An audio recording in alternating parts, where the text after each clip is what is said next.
Look, this fish has bared his fangs and has a ferocious look on its face, and the professor is not afraid to touch it with his fingers. God, don't do that. The professor was in a cold sweat, so it took out the fossils and compared them. And my God, they're exactly the same. It's exactly the same. It's the king of the water, which has disappeared for 2 million years. But why would a piranha reappear when it's already extinct? Just 4 hours ago, a rural Tom was fishing and drinking Coke. Suddenly a fish bites, and in a panic, the Coke bottle falls into the river. The next second, the ground shakes violently, and with it, a crack appears at the bottom of the river, and Tom is sucked into the river by a strange force before he can escape. At that moment, 6,586 piranhas suddenly break out of the ground. They attack Tom. In just 3 seconds, Tom was left with only a few big bones. Mary, a policewoman, receives the news of Tom's disappearance and immediately rushes to the river to search for him. When she sees a crack at the bottom of the river, Mary thinks there is an earthquake and immediately sends 2 of her boys to dive into the water. Mary thought there was an earthquake and sent 2 of his boys to dive into the water, but they found that the crack was a bottomless pit and there was another space inside. Just then Bob found the fish eggs. So happy, bring it back to the Shirley can make a big achievement. The scary thing is that he was just about to reach for it when he was suddenly bitten by an unknown creature, and his blood instantly spewed wildly. Bob doesn't take it seriously. A little blood is nothing for a man. When he turns on the light, he is instantly shot by the fish around him. It hurts. 168 ferocious piranhas, launching a CD-ROM operation on him. By the time his teammates rescued him, Bob could no longer walk. Coincidentally, a gluttonous piranha is brought up and Mary rushes to find the professor for help. Seeing the fish in front of him, the professor shows an incredulous expression because this is a prehistoric extinct piranha that has disappeared for 2 million years. He immediately proposed to quickly protect the scene to avoid more people suffer accidents.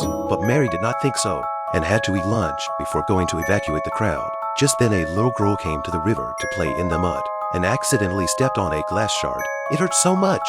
The little girl was bleeding, and the next second the piranha smelled the blood and came. The next second, the piranha smelled the blood and rushed towards the girl. Luckily, the girl escaped quickly, or the consequences would have been unimaginable. But not far away, 9,683 people are taking part in a water game. Mary led the team to arrive, fired a gun to signal the immediate termination of the activity. Everyone quickly left. However, the organizer was worried that the tourists would return their tickets, which would cause them financial losses. So they encouraged the tourists to go into the water to soak in the hot springs. Oops, this poor young lady was taking a leisurely bath, but the next second was gnawed into ribs by piranhas. It was mealtime and the 16,985 piranhas were worried about having money for lunch. Seeing the free food, the piranhas were so happy that they went crazy buying. The scene instantly cried out, and a good party frenzy into a bloody scene in order to cover the tourists to escape. Alan pulls out his gun and shoots, but it's useless.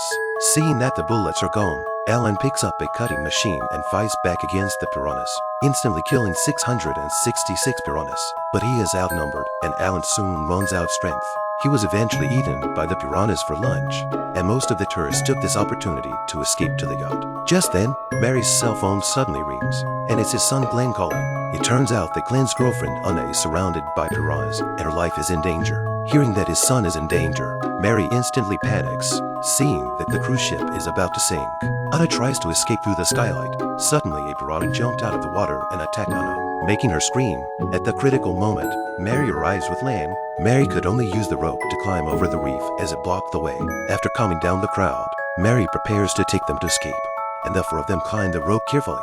The piranhas below were in a hurry, but Alice's hair was too long and she was bitten by the piranhas, which refused to let go of her mouth no matter how she swayed. In the end, Alice fell into the river with too much force and became the dessert of the piranhas. The 2 children were so scared that they accelerated to the lifeboat. At that moment, the rope of the cruise ship suddenly broke and Mary fell into the water. Seeing that Mary is about to be eaten by the piranhas, Lang pushes the gas pedal to the bottom and drags Mary onto the boat. In order to save his girlfriend, Anna, Glenn first tied the rope around his waist and then threw the captain's body into the water to lure away the piranhas.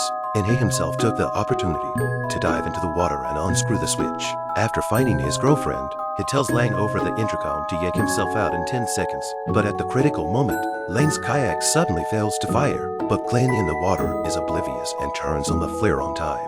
And even more terrifyingly, the piranhas come back towards Glenn. The second the yacht explodes, Lang finally starts the pipe kayak, and Glenn is yanked out in an instant. The piranhas that were just still alive are instantly burned to death, and several people finally escape.